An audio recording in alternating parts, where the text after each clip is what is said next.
So, time is an essential concept. All human action takes place in time. However, those words are a little misleading. They give the impression that time is external, and I go inside it when I act. No, time is what I feel when I act.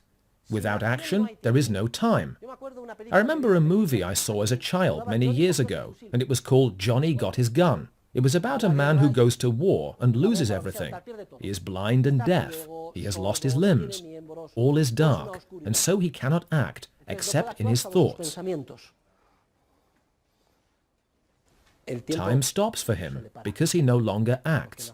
The subjective concept of time. In the subjective concept of time, expectations or imagination of future actions plays an essential role. How do human beings form expectations? By creatively recombining and using as raw material the bits of past memories already in our minds. By the way, memories of the past are not objective. Just as our expectation or imagination of the future is like memories projected into the future in a creative way that had not been conceived of before, when we did the exercise of remembering the past, we remembered it subjectively. 5 of us could have been together in the same place at the same time last summer, and we would remember it 5 radically different ways, or with different nuances. We have seen, and more importantly, we have felt and stored the experience in our own way.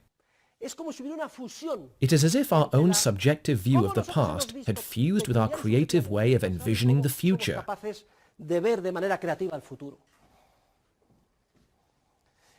We have that capacity to recombine our subjective past experiences and creatively project them into the future. So I have a bit of the past here, another there, and another there, and they are unconnected. And then suddenly, eureka! A light goes on in my head, and I see the possibility of connecting them and writing a brilliant screenplay. An act of entrepreneurial creativity in the audio-visual field. Or a new operating system, Windows, or 2 guys in a garage who say, everybody's making big mainframes. How absurd. Why don't we make something small, a personal computer? And they go to IBM, and the bosses say, a personal computer will never be successful, and send them packing. And the guys have to leave with their personal computer. Idiots! You're idiots!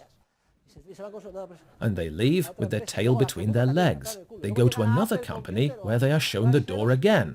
And then they go to Xerox or Apple Computer and are told, well, yes, we're going to give this a try, but we're very skeptical. The guys had a creative vision, and the idiots were the bosses at IBM who almost missed out. Pure conceit blinded them. In all spheres, expectations enable us to envision the future. This makes the future permanently uncertain because our creative capacity allows us to discover new information from nothing. This is our nature, and it makes us dizzy. The great temptation of human beings is to react against our own creative nature and try to create a mirage of security that makes us feel safe for the future.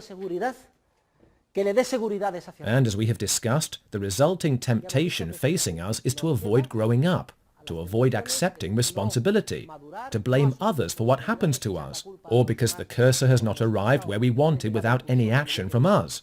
For in economics, in the sphere of action, in our lives, the future is not to come. Let's just see what happens. I'll just stay here and see what tomorrow brings. No. What tomorrow brings depends on what you do today. If you just remain passive, life will simply pass you by, and you will not achieve anything. The future is to be built. It is to be made. Please reflect on this. Our great temptation is to rebel against our own creative nature, against the permanently uncertain nature of the future, and demand security where there is none. However, we do have some tools to help us. They assist us. They do not provide a guarantee, but they make things easier. They permit us, that is the correct term, they permit us to face up to the uncertainty of the future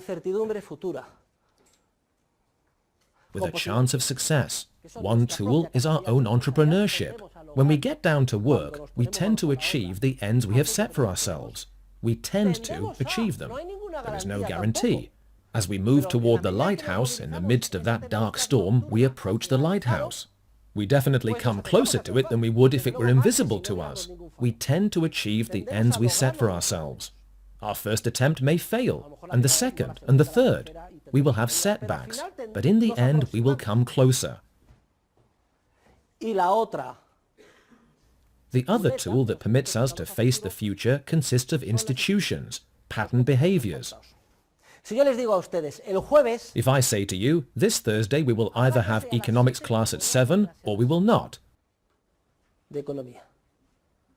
then after class today, everyone will be saying, there is permanent uncertainty. We just do not know. No idea. In all likelihood, we will have class. We can infer this from our behavior patterns, which are institutional. For instance, I do not come here in my birthday suit, but in a suit and tie. Also, we have all made a calendar. We have analog watches that tell chronological time, which is nothing like the time we experience, and we all agree to arrive at the same hour. Some come by bus, others by car, etc. So, yes, we are going to have class. Why? Because, entrepreneurially speaking, I am going to insist on having class, and because we follow rules or patterns of behavior. However, there is no guarantee, nor is it certain that we will have class. Thousands of events could occur to frustrate next Thursday's class. Nevertheless, our near-automatic institutional behavior and entrepreneurial alertness tend to help us achieve what we desire, and that gives us a false sense of certainty about the future.